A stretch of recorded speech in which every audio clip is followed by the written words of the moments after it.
say, can't you see by the dawn's early light? Whether you're a driver fighting for a tight battle of points, or if you're just trying to catch up to that person in points, or if you're fighting to even have a chance to be in the championship, or if you're just a young driver trying to prove himself, everybody has the same feeling on race day.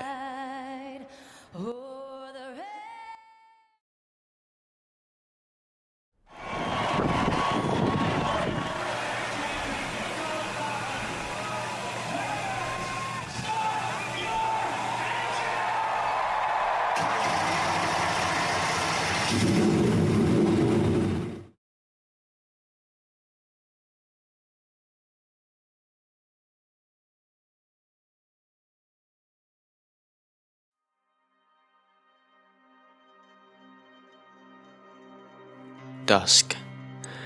The definition of dusk means darkness or semi-darkness caused by the shutting out of light. Except for our definition, we replace light with the veterans of NSCRS, the people who have been here since the start. Ever since Season 5 ended, we all knew that most of everyone was or was close to the tail end of their careers in motor racing, which is sad because these three guys have been with the league ever since it started from its roots in full-pack racing. So seeing these guys who were just friends who raced each other for fun are now growing up and parting ways with, life in their childhood. However, to us, it's important that we know a little about these three guys at the tail end of their careers where we start mourning over them.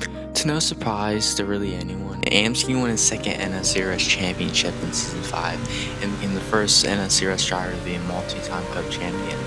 Considering he's one of the most consistent drivers in NSCRS history, it was a breeze for him. However, just like the other two drivers, he's been with the league ever since the start and has been a big help to Heyogie regarding rulebook and points changes within the league. However, due to real-life opportunities, he decided to retire from full-time racing even if he still had a couple more seasons in him. Funny enough, it was partly good timing for him, even if he had just came off of winning a championship, because MEI, his team, who's owned by Mason, disbanded after Season 5, so it was a fair ending for him. So, for the other two, Mork and business. Mork has decided to start up his own team after deciding to go part-time after his generational run in Season 5, where he went out swinging and went on to win 4 out of the last 7 races, which is just phenomenal, where he won at Gateway, Montana, Laguna Seca, and Martinsville.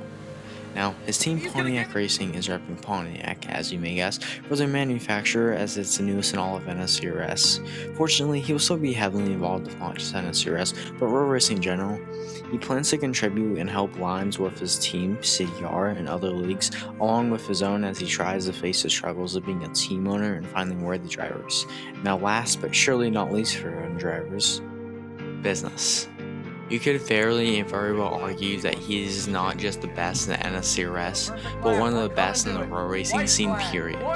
From my time racing around him, I haven't met someone so versatile ever. He's just a rocket wherever he goes. Short track, you'll win. Intermediate, he'll win. Super speedway, he'll win. And road course, he'll win. However, one of the things he is known for is getting fucked at the end of races, so that's the only downside. He won the Season 4 NSCRS Championship after one of the most memorable seasons to date, and in just Season 5 alone, he racked up 7 wins, which was more than most have in their entire careers. Now, he originally planned to retire after Season 5 after hopefully winning and becoming the first driver to be a multi-time champion in NSCRS. But, after his unfortunate I'm heartbroken. Race, he wanted to one-up Ski as he's business's biggest rival, and he absolutely hated the fact that Ski was the one carrying the trophy, and he wasn't. So, for the most part, the stage is set. You have both Mork and Ski racing part-time, so have fun every now and then, and you have Business, who's looking to cap off an amazing career in NSCRS by winning his last and second championship, which, considering there aren't any more veterans left in the series, should be, well, fairly easy. Right? Well, it can be pretty easy to forget there are just more than 3 drivers, but business's biggest threat to the championship in Season 6 has to be LimezGoodz. After being one of the most underlooked and underappreciated drivers for 90% of his career, Limes wanted to lock in and show what he was capable of. He was showing big promise at the first skill track race of the season, Rockingham, where he started on pole and led the first green flag run. But even then, relations with Mason fell, and halfway through the season, he left MEI. He decided to join Extinct's team, TRI, mainly because Extinct has always brought lines with the number 51, which is the number he's famous for. But anyways, they once had Mork at the time, but they still have Alex. As soon as Limes left MEI, just in his second race, he became the first driver to sweep a crown jewel weekend by winning the Brickyard 400. And along with that, 2 weeks later, he won the All-Star race at Carter Park.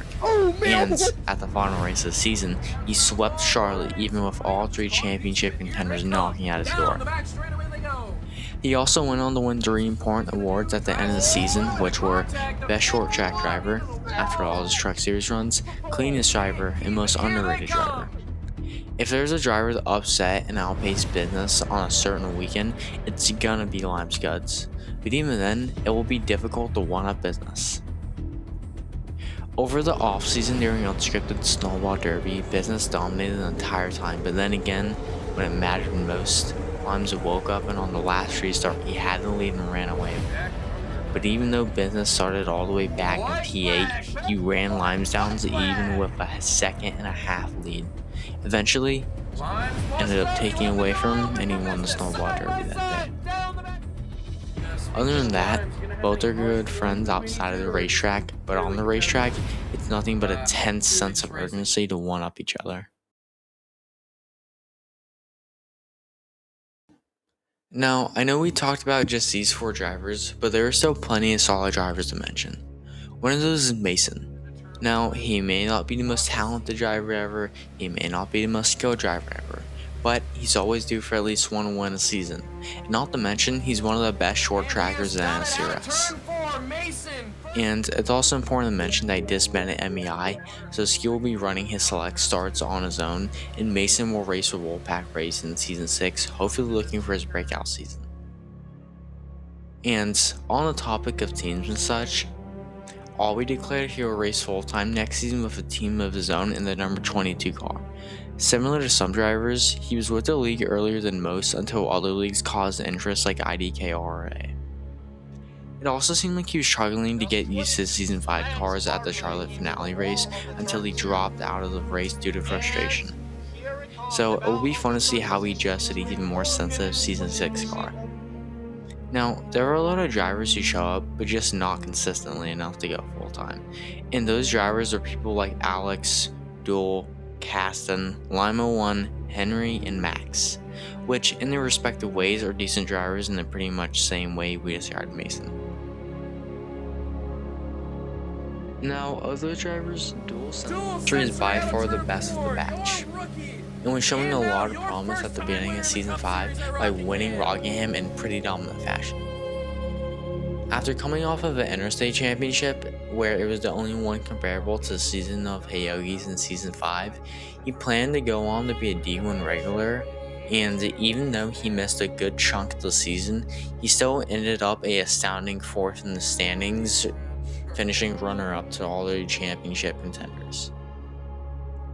But due to something I'm not going to go into detail with, we are all very glad he's safe and that we're very lucky to have someone like him in the league who's a thoughtful person. But anyways, we're all very glad he's safe. Other than that, there are some pretty big changes to the league itself. Like the biggest, the chassis change, or well, revamp. Pretty much, they just act a lot more realistic, and they're nothing like any other road racing chassis you've seen. Heyogie went through the pain and effort to watch every single race of the 2007 season in NASCAR to make the setups and the cars as realistic as possible. And pretty much the weight just gets taken out from under you, so it's a lot looser. And other than the chassis itself, Pit options are a lot more important because now you're able to change your wedge, which gives drivers the ability to make their car looser or tighter depending on track conditions or personal preference. And you only have a limited amount of tire sets, which has never been seen before, so it will be fun to see how drivers use this to their advantage in the short or long run. And other than that, the points have been changed, but not drastically. The format has stayed the same. However, the amount of points awarded per race has been increased as a whole, so that point battles aren't as close, and as a whole, awards winning way more than before. And the last change is that overtimes have been completely removed, which is just massive considering how much cautions can change up a race, so the outcome of races will be a lot different. Now, even after all that, it may seem like that's the full story. And for the most part, it is. However, there's one thing we forgot to mention. Extinct. Extinct is no newbie, my friends. He's a 3-time Daytona 500 winner and dominated just about every tank chassis league he was in. And at a point, he was winning so much that he caused mental harm to his competitors. But ever since then, he's been on a very steady decline. And the most recent race he won wasn't even a skill track. It was Talladega of all places. And as of writing this, his last skill track run was about 8 months ago, which is a super long time for not just a Stink's book, but for anyone's book. However, the reason why we're talking about him is because it's not known if he'll return after being quote-unquote not trusted anymore. In the start of Season 5, he started off by illegally expanding his pit box to get himself an unfair advantage, which got himself a multi-race suspension, so automatically that took him out of contention for a championship.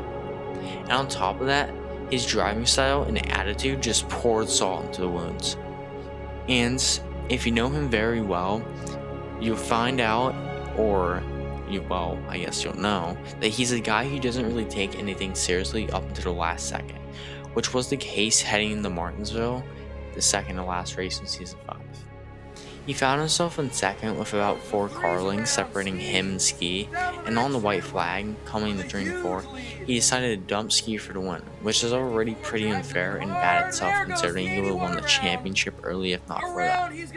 But even then, he decided to also give the win himself in a Cars 1-esque move where he stopped right before the line and let the 31 of Mork win the race to still have a chance at the championship. Pure race manipulation. There wasn't even a discussion. Everyone collectively decided that he was clearly in the wrong, and not even 10 minutes after the race, Heyogie said, quote, this: "Unfortunately, I can no longer trust Extinct. He will not be allowed to run the entirety next season unless he files a potential appeal or somehow finds a way to race better to where he earns my trust again." Now, Heyogie is a pretty forgiving person and just a great person overall, so we're very lucky to have someone like him be the lead dev and creator of NSCRS. But even then, will Extinct earn his trust back? Only time will tell.